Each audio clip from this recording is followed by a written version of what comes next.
Final hour inside the Gamecocks, the show. Happy Veterans Day. Wanted to make sure we acknowledge every branch. The Space Force wasn't in there, but when they have a song that good, they will be. But we, of course, acknowledge the Space Force as well. Inside the Gamecocks, built by the Barndo Co. and brought to you by the South Carolina Education Lottery. We have done everything we can today to make sure we say thank you to all the vets around our country and around the world. And a lot of them, if you're watching our show, are Gamecock fans. So right now is a good time for you. You're getting pats on the back today as a veteran, and Carolina's winning football games. John Whittle, as he joins us, usually at 11:20 on Mondays. Had to meet with Coach Mainieri this morning, and glad to have you. Me, Mike, we don't know where we do know where JC is. I do know where he is. He'll return. I just got word where he is. Okay, yeah. They're holding a wake for Marcus Satterfield's coaching career. Oh, he is the guest speaker for such wake. So JC was alerted of the firing from Nebraska immediately, got on a jet plane as only JC can, and he will be speaking at the wake of Marcus's career. John, would you be a pallbearer for Marcus Satterfield's offensive coordinating career, or I'm not sure that JC would be speaking at a wake for that, potentially a celebration, more so than a somber gathering. But I didn't say it was going to be somber. I just said he was speaking. I wouldn't be the guy that I would choose for my wake, but JC volunteered, and apparently Nebraska fans and Gamecock fans all chipped into the collective, and JC is like, I got this. I'll go ahead and speak. Yeah, I don't think it's going to be somber. I think he's going to bring joy. Yeah, bring joy. I think that I think that we all kind of saw that one coming. I guess. Yeah. May have. No. Yeah. Well, they hired Holgerson last week, and now he's calling plays. Not so sure that was going to be some kind of guess that was going to happen. I think everybody kind of knew. Yeah. How often do you see that? Never. I can't. This late? No. Yeah. No. I can't think of any instances where you hire. I mean, this is basically. I mean, as far as I know, unheard of to hire a coach mid-season and then just give him play calling duties just like that. Yeah, I will say this: if you bought stock in offensive coordinators being fired mid-season in 2024, you got good returns, because by my count, there's been at least a half a dozen in Division I that have already gotten whacked. But you're right, this one's unusual because when you bring in Holgerson, you're not bringing him in there to show off his mullet. Like, you're bringing him in there to revamp the play calling. There's no question. So that is a blatant, like, okay, my days are numbered. He had to know. Yeah. Yeah. That whole Satterfield deal was a very strange career to follow. I looked at the chat box here, and Bruin mentioned his wife. How, she used to block. She blocked me on Twitter. Guys, if there was any person out there that was giving him the benefit of the doubt constantly, it was me. The only time I ever said anything was factual. Like, well, this isn't working. That's not working. One day I saw her on Twitter and clicked on her, and I said I was blocked. I was like, what? I don't even know who this lady is. Guilt by association. I mean, come on, man. Like, whatever. All right. John, we'll run the gamut with you, my man. You're the hardest working dude in the business, so we're going to try to get as much info out of you as we can today. Carolina wins again, and it's the defense that continues to wave the flag, but the offense certainly has come along. 500 rushing yards in the last 2 games, and in the last 3 games, they're outscoring their opponents 36-12. Something's working. Pretty good. Pretty good. I mean, defensively, I think I said this exact same thing last week, but we'll roll with it again. Like, whatever they do is just not a surprise at this point. I mean, they've done it against different types of offenses, different types of quarterbacks, different talent levels. Like, I mean, they've done it all year long. So, nothing that they do is a surprise to me. I actually asked Debo Williams after the game. I said, you've talked about donuts all year, dating back into the summer, and I said, you've held 3 SEC teams to less than 10 points. I mean, that's pretty damn good. And I said, is that good enough? I mean, is less than 10 points to an SEC team? No, not good enough. We need to get that 0. We need to get that donut.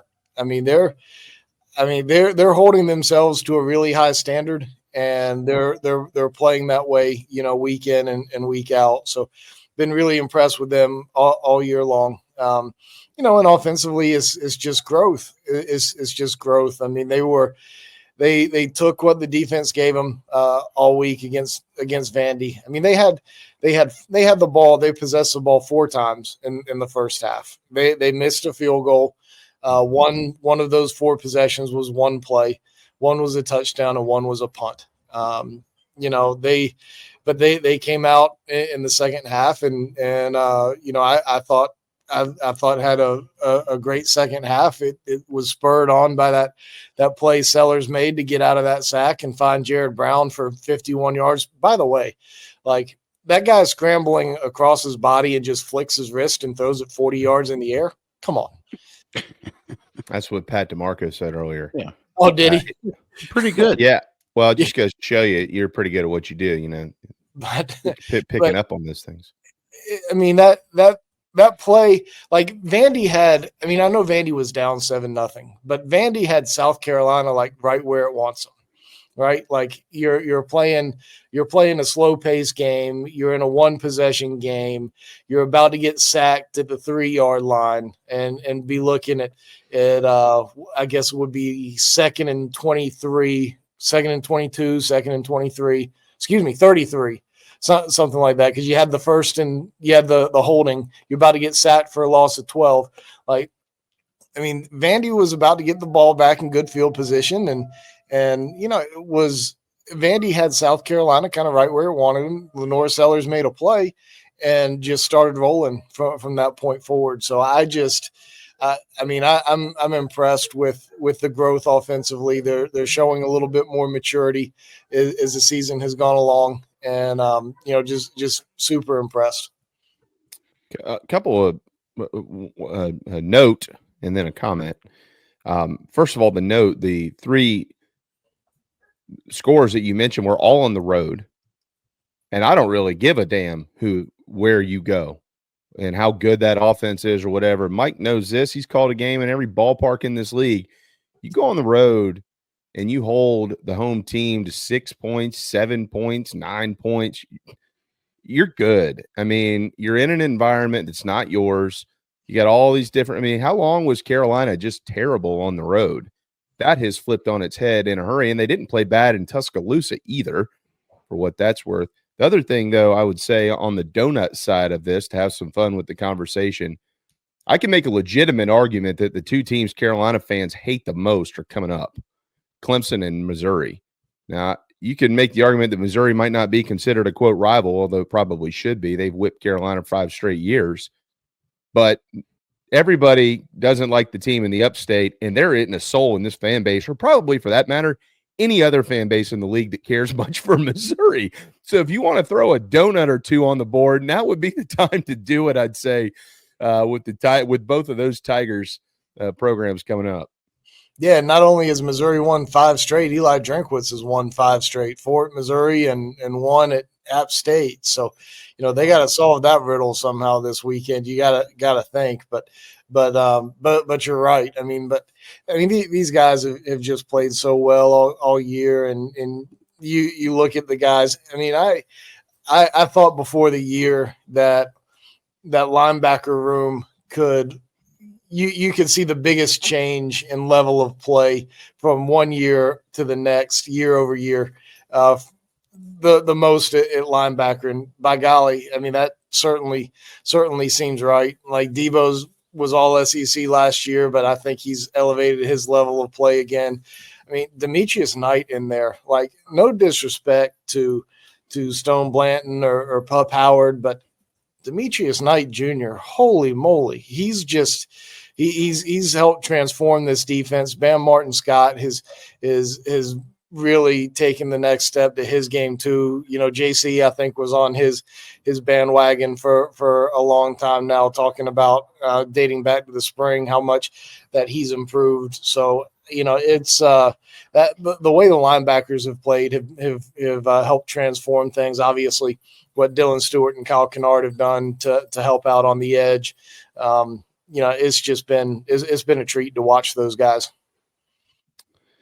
Yeah. Demetrius Knight, I listened to his pregame interview the other day with Brad Mueller, and he talked about how he wants to be a movie producer when he gets done with football. I found that very, very interesting. But you could tell quickly he's got a wife and kids, because the things that are important to him in college are totally different from the things that are important to other college kids, and just listening to the dude speak.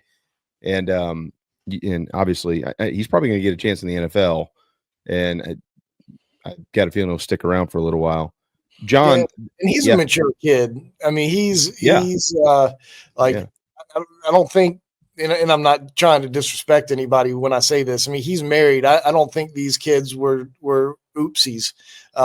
He's got a family. He's working to provide for them. He's just different than what you see in college athletics. And, I think that maturity and that leadership ability that has really helped this defense kind of take that step from, being a great defense to maybe an elite defense. Speaking of elite, in November, the last 3 years, of course, we're not even halfway through this November. Carolina still has 3 games to play. Shane Beamer's 8-2 in November since 2022. John, have you thought about that? And what have you learned about his program that allows his team to play better at the end of the year? Pretty good, huh? That's a pretty good record. And usually you play some decent teams. You do have the what do they call it? SoCon Saturday, the week before the last week of the season. He's had some SoCon Saturdays in there, but they've done well in November. And we were talking to Paul Mainieri earlier, and he said, one thing about my teams over the course of the year is, over the course of my coaching career, is that we tend to play our best baseball at the end of the season. And, that's a great trait to have. And, Shane is still a little bit of a small sample size in his coaching career, but in general, they've gotten better as the season has gone along. And, I think he's done a good job at tweaking things in a variety of different ways in his program. And, maybe they figure out how to get out to a little bit better start here pretty soon. But, when you're winning at the end, that's usually a very good sign about, development in your program. Yeah, it's the breakdown is 6-1 in SEC play. He's 1-1 versus Clemson, and the other win would be against Jacksonville State. And 3 of those SEC wins, A&M, Tennessee, or I guess that'd be 2, right? That wouldn't be 3, but A&M and Tennessee. So, I mean, they're winning big games in November. It's very encouraging with what's left on the schedule. I think they're better than all 3 teams that are left.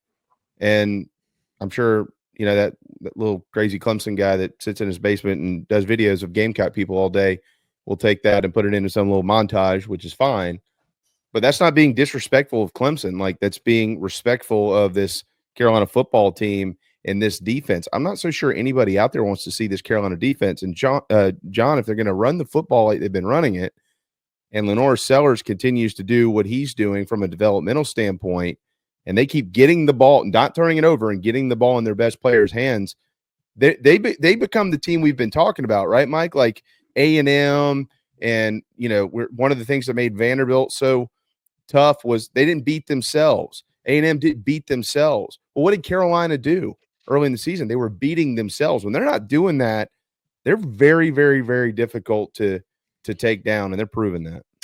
I would just say the other thing on that November record, like, this was the team that you knew it was going to take a little bit to fully get going, because first year starting quarterback, SEC, new receiving core, and even defensively, like, I think we all thought it'd be good. I didn't know it was going to be this good. Like, this is like legendary good, because sometimes even when you have returning guys and you have a 5-star, that doesn't mean they're going to gel together. Like, they play extremely well together. It's not just 11 talented individuals. So if ever there was a team that you thought could be at its best in November, this was it. And I think right now it's clearly they're playing so much better ball today than they were a month ago or 2 months ago.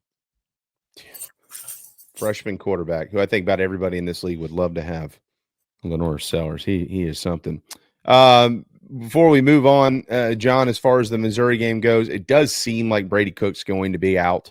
I know that line opened at 13.5. I think it has come down to 12.5. We'll see where it goes throughout the week. Obviously, that's a big spread. You mentioned November. Just a month ago, we were looking at this, wondering if Carolina would be favored in any games the rest of the year outside of Wofford. And here they are. I have a chance to be favored in all the remaining ones. So knowing what we know about Missouri coming off of that crazy win over Oklahoma the other night, what do you think about this matchup? It's amazing how sports works, right? Like, you do have to go out there and play, and games aren't over, or the season's not over after 3 or 4 college football games. It's incredible. Sometimes teams get better, sometimes not. Like, sometimes you get teams at the right time. Like, if South Carolina's playing Vandy a month ago, like, I don't know that they make it look quite that easy. And if South Carolina is played LSU this past weekend, like, I think that one probably goes in the other direction. Sometimes sometimes you get a little bit of a lucky draw in some instances, and sometimes it's a little tougher. But anyway, I thought that Missouri was talented enough offensively and defensively, for that matter. They haven't played great defensively, but I thought they were talented enough offensively to eventually get it together, and they just haven't. And Brady Cook being out has certainly made that problem much, much worse. But even when he was in there, like, they were playing just well enough to win. They certainly weren't playing up to their capabilities. It's just sometimes teams just don't quite live up to what they were supposed to be. Sometimes you get every drop of blood out of a turnip that you can, and sometimes you just don't. And I think that was South Carolina's football team last year in a lot of ways. And I thought they got every ounce of everything they could get a couple of years ago. So I just think that Missouri's just has not played nearly well enough, or nearly close to their capabilities. And I don't know that they're going to be able to do that this coming weekend. If they do, it'll be close. And if not, then, it won't. Well, they got every ounce of blood out of the rock that was D2 transfer walk-on Cody Schrader. I thought they'd miss that kid, because whether or not he's an NFL guy or not, he was a real good college player. Yeah, I knew they would miss all the guys on defense, because a lot of those guys were NFL picks. Missouri doesn't typically have that dominating of a defense. So they clearly have taken a step back. And we haven't even talked about this. If you watch the end of that Oklahoma game, they got gifted a win. Oklahoma had them beat. They absolutely got gifted a win and that's why now, you've got Drinkwitz out there saying, "Hey, we're still in the playoff hunt, and we're it's another elimination game."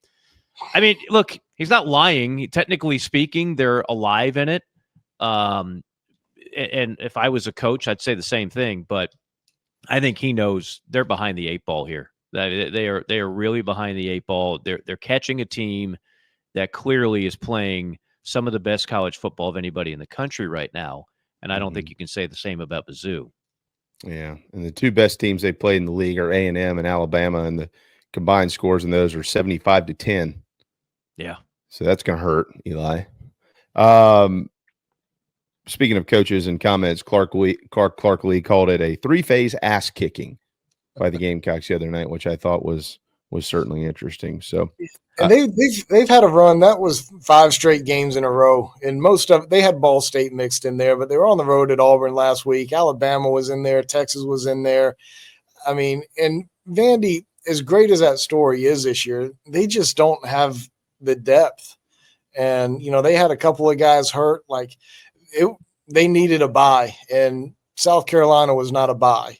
South Carolina is a strong physical team, and they tried to shorten the game as much as they could. I mean, it was third quarter, they're down 21-7, and they're still running the clock, taking every bit of the play clock they can. It wasn't meant to be for them for sure. And, like I said, if it was a month ago, maybe it's different. Maybe it's a little bit closer, but they need this bye week this week for sure. Carolina, Shane Beamer, undefeated against ranked conference opponents in the month of November. We'll see what happens this week. Will South Carolina be ranked tomorrow in the CFP, John? You got a prediction there? I gotta think so. I gotta think so. They should. I mean, if you were to start the rankings this week instead of last week, like I would think they would be up there around 20. I mean, there aren't 19 better teams in South Carolina playing the way that South Carolina is playing right now. But I know that they've got to factor in record and so forth. But what was the 4-team playoff designed to do? Get the 4 best teams right now in college football. And that's why, Florida State, or part of the reason why Florida State was left out last year, was they weren't one of the four best teams in college football right then. And, if you're picking the teams that are playing best right now, South Carolina is one of those top 12. And I mean, they're not going to be ranked anywhere near that, but I would have to think that they would be right inside the top 25. I agree with you. I think they should be. I think both of these teams should be. So we'll find out. We'll see. I don't think actually technically Missouri should be, but I hope that they are, because that would be a good resume deal for South Carolina. Yeah, I mean, I'm looking at the last 5 from the first poll playoff release: Washington State, Louisville, Clemson, Missouri, Army. So then the question becomes, they all won, right? Am I missing something? Somebody might have had a bye in there, but right. So then the question becomes, do you leapfrog a team that didn't lose? That's the way these guys look at it sometimes. I know one thing: if you beat Missouri, you obviously leapfrog them for the following poll, which will be more important than this poll, and then the poll after that will be more important than the previous poll, and so on and so forth. But whether or not they get in this one, if you were just to, like John said, if you were to just start it with this poll fresh, I don't know many people that think Louisville is better than Carolina. Right. And they both have 3 losses. I don't think Washington State's better than Carolina. But again, the lazy analysis that most of these people do is, well, they got 1 loss, Carolina's got 3, and I can't leapfrog a 1-loss team with a 3-loss team. That's their logic, and you can't fight it because it's not going to change. But the Louisville one, you certainly could make an argument on that. Yeah, you're exactly right. We'll see. We'll see. Should they start the CFP rankings later? Look, the CFP rankings, I can say this, and I don't think my employer would get too mad at me saying it. It's a TV show. It's a TV show. It's not meant to truly change the fate of the college football playoff. In a way, it's irrelevant, because the only poll that matters is the final one. But fans yearn for this. They want to as much as fans complain about polls, they can't look away. They can't look away. It is the, well, I bet I'll get in trouble if I make that analogy, but they can't look away. And so they know that. And so you put this TV production together, and then they'll milk an hour out of it talking about who got left out. What's it looking like for the SEC and the Big Ten? So it's content. It's an excuse for 5 people in front of a camera to talk college football on a Tuesday night. And so that's why it's not going away anytime soon, whether you like it or not. I mean, it's just kind of is what it is. Very similar to John Whittle's weekly SEC poll. Can't look away from that. Always tuned in when that comes out. As I like to say, it's like the JC5. The morale of a great nation relies heavily on the JC5. The same can be said about the Whittle poll. That's right. That's exactly, especially in today's world. John, let's turn our attention to baseball and basketball, and then we'll get you out of here, my man. You did meet with Paul this morning, so we'll start with baseball. It was there the other night watching the exhibition between the Cougs and the Cocks down at Riley Park. You were wandering around on the field down there quite a bit. You were getting some good FaceTime with everybody down there. You were, yeah. Yeah, camera crew following you around and Yeah. all kinds of good stuff. They were making you out to be a very important person. Well, I'm paying for them on my own. I'm making myself out to be a very important person, actually, John. Netflix documentary upcoming for you. Nobody else thinks I'm important, so I decided I'd hire a couple little 5-year-olds with a camera and tell them to follow Dad down to the ballpark. It was good. It was neat to talk to Coach. He gets it. He gets this state because he's already done this. He's done this in Louisiana. And obviously that's a baseball state. And he had mentioned that to me. He's like, this is a great baseball. Look, there's 5,000 people here tonight. This is crazy. I personally, from that scrimmage, didn't learn anything other than I think South Carolina is really solid. But what I was curious to see in the game was who were they going to use? Where were they going to use them? Like, what are they trying to figure out? You know what I mean? Who is it that they're trying to figure what out from? So I have my own opinions about that, but wanted to get yours. Final scrimmage of the fall. Did any major takeaways that might be indicative of who they're going to be in the spring? Yeah, I mean, Mainieri has gone with basically what he perceives to be the starting lineup on one team and the backups on the other team for most of the year.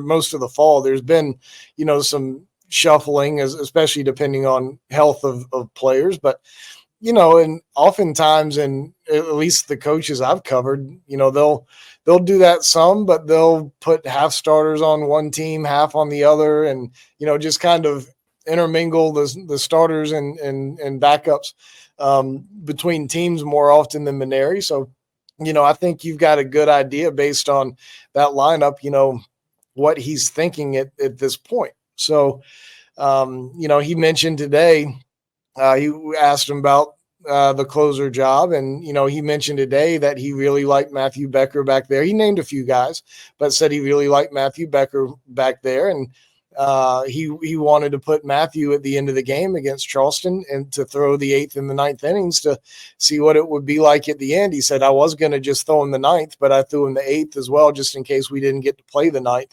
And so that, I think gives you an indication of what he's thinking. He mentioned Brendan Sweeney and Tyler Pitzer is a couple of other guys who may be end of game type guys. And Sweeney, I really like. I think Pitzer could be really good there too. And I think very highly of him in general. I think he's got a chance to be a starter, but Sweeney, I really like a lot back there as well. He's got a very lively fastball that'll come in, mid 90s and a really good changeup. So, I think it probably comes down to those two guys in a closer role, but he was definitely looking at that as a real true 9-inning game and kind of managing it as such. Yeah. On a different note, by the way, I really like Holbrook's Cougars. They're good. That first pitcher they threw, he's a top 100 pick. He's that dude's good. Yeah. And Will Dorton down there has done a phenomenal job with that pitching staff. They just keep churning out great pitcher after great pitcher and staff after staff. He's phenomenal. And Chad has put together a great team. I was down on the field interviewing them after the game, and this dude walked by me and was just built like a brick house. It was those guys are big, physical. That team's going to be good. They're good. They're really, really good. They should have been in last year. I think they'll be in this year. This state is really good. It's going to be a great baseball season. That'll be here before we all know it. And then finally with hoops, John, they obviously off to a rough start. Although North Florida beat Georgia Tech yesterday, they might not be what everybody thought they were. They might be all right. And Charleston Southern before that. And Charleston Southern before. I mean, yeah, that's a big deal. Yeah. Yeah. But Carolina, it's hard to not like the team. It's just kind of figuring out who they're going to be. How much closer did they get against South Carolina State? They do have a challenge coming up on Saturday. They got to go to Bloomington and take on the Hoosiers. Yeah, and just to be frank, I didn't get to watch much of the SC State game. We were traveling, and I was getting glances here and there, and haven't had a chance to sit down and watch it. So I've only seen a little bit of it. But you mentioned it. They're kind of figuring out who they are and kind of piecing it all together, and that's a big part of it in early season basketball. The issue is you have to win games along the way. And that North Florida loss is certainly going to hang over them a little bit. But as you mentioned, it's maybe not as much as we thought, considering their start of the season. Maybe they end up being a lot better than, I think they were picked 7th in their conference before the start of the season. So they certainly weren't viewed as one of the top teams in their league. And, it was certainly viewed as a quad 4 loss, and, maybe it won't end up being that way, but you got to win the games along the way as you figure out who you are. And, Lamont made a change in the starting lineup the other day and took out Zach Davis and put in Jacoby Wright. And Jacoby's been phenomenal all year. And, I think that was probably helpful because South Carolina, it's very small sample size, being the exhibition in the first game. I mean, that's 4 halves of basketball, right? So, but out of all 4 halves of basketball, they weren't good at the start of the first half or the second half in either game. And, to me, that is reflective of the starting lineup and making a change in there, changing up some rotations and player combinations, I think is certainly a good thing. I would just add to kind of the theme we were discussing with football. This team's best basketball will not be played in November, December. And that game against North Florida will not be their last loss in the non-con. I promise you. Oh, it better be, or the season's over, Mike. Yeah, I know. You're breaking in a new backcourt, including a freshman. Obviously, as John mentioned, they altered that a little bit, but this is not the same team that has 2 veterans just ready to go in the backcourt like last year. I actually think the high-end potential of this team is better, but I think early on, it's not going to be as pretty as it was a year ago record-wise. It's just not. But that doesn't. I mean, the great thing about basketball is that you can have some tough defeats in the non-con, start to find your way, and if it comes together in conference play, 18 data points, that'll trump what you do in November, December. Mm-hmm.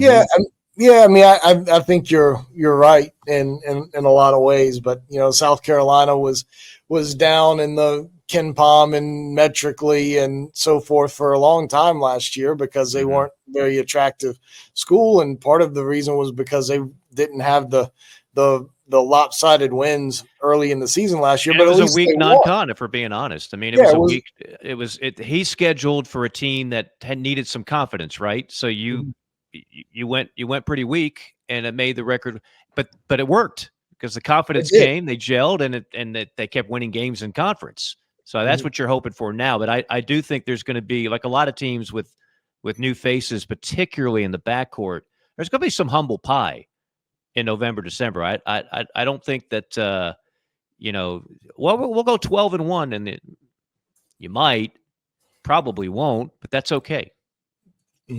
No, you're right. And I haven't done the research on this. I've been meaning to for a week, but wanted to go back and look at last year's bubble teams and see what their quad 4 records were, see what those look like. And, maybe this ends up being a quad 3, but, South Carolina metrically didn't look very good last year. And I think just from like the way they want to play from an offensive style standpoint, like I think metrics will be a little bit more favorable for them this year from an offensive efficiency standpoint. And, I think it's stupid that we have to talk about things like that.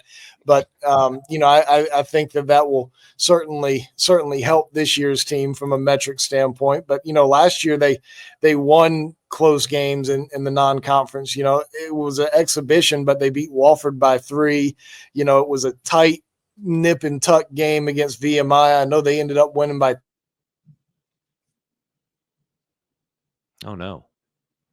At least he's smiling. Yeah, he is. It kind That's of a froze up. beautiful- You think so? There he is. Yeah, Charleston Southern was a 4-point win. So like those teams won those games along the way. And, you just games like North Florida are going to happen. You're going to lose occasionally, but you can't do it very often. Yeah. And looking at, I actually did a little bit of the research on the numbers wise. It's a tough road if that stays a Q4 loss, even for an SEC team. Gamecock fans still have PTSD from the Stetson. Yeah. And I mean, because our brains immediately go there after all that, right? And then I'm like, okay, well, let's hit KenPom. Let's dig into this. It's not impossible. And finishing strong, obviously, is going to help this team. Not to mention the Q1 opportunities you're going to have, backloaded into this schedule being in the SEC. But we are pulling for our friends at North Florida to have a decent season. Yep. This is Carolina's kind of to dumb it down a little bit. Carolina's kind of with the non-conference schedule they play in the league in which they play in. They've kind of entered that territory of those teams that a lot of people talk about every year and can't figure out why is this team who is 20-13 safely in the tournament. And this is why. I mean, you might have a loss like this, but you have so many opportunities. They'll be fine. I'm not worried about this, like keeping them out of the tournament or anything like that. It's just how quickly can they kind of figure out who they are. And like Derek, mentioned about Pringle the other day, John. I talked to Derek, I think on Friday. Because I asked him, I said, he only had 2 shots in the first game. That was strange to me. He said, well, think about where he came from. He came from Alabama. You either dunk, lay it up, or shoot threes. Like there are no mid-range jump shots for your big guys in Tuscaloosa and things like that. So he's kind of having to do some things a little bit differently here, but they'll be fun. All right. Any parting shots before we get you out of here? We got to get to a break here, Big John. I don't think so. I'll let y'all go ahead and pay some bills. Towson tomorrow night, though, right? So Towson tomorrow night. Yep. And then Indiana on Saturday, Missouri on Saturday. Where are you going to be? I can't tell you that. You just haven't made the schedule yet, or it's top secret information? Top secret information. I don't let people know my moves. That's wise. Well, I got to call you later on today anyway. So will you tell me off the air? I'm curious now. I don't know. It might depend on whether you divulge the information I give you on the show tomorrow. Nope. Won't say a word. All right. Well, then I might tell you in a super secret code. Okay. That sounds good. You'll be. He's like the guy in Taken. You but I will don't necessarily know him, but he has a set of skills that if he operates them, he will find you and he will kill you. He's John Whittle. He covers more than anybody else around here and is our resident. And he drives, apparently, right? And he's a driver. He drives everywhere. I can't figure it out. But he's great. Fly to Oklahoma. Did fly to Oklahoma. Sometimes, you just got to do it. Mm-hmm. Probably. Yeah, that one was a bit too far. I drove out to Omaha one time, and that was it for that. Yeah, that's enough. Yeah. I can understand that. No, you're the man, John. Really appreciate it as always, brother. Always good talking to you. Appreciate y'all giving me a later time slot today, but next Monday, 11:20. Yeah, okay, thank you, John. Perfect. Thanks, John. If I'm back from wherever I'm going to be, or maybe I will have never left. No. Who knows? You might be in France rescuing somebody's daughter. Maybe I will be, but I won't be. I don't even know what you're saying. See you guys.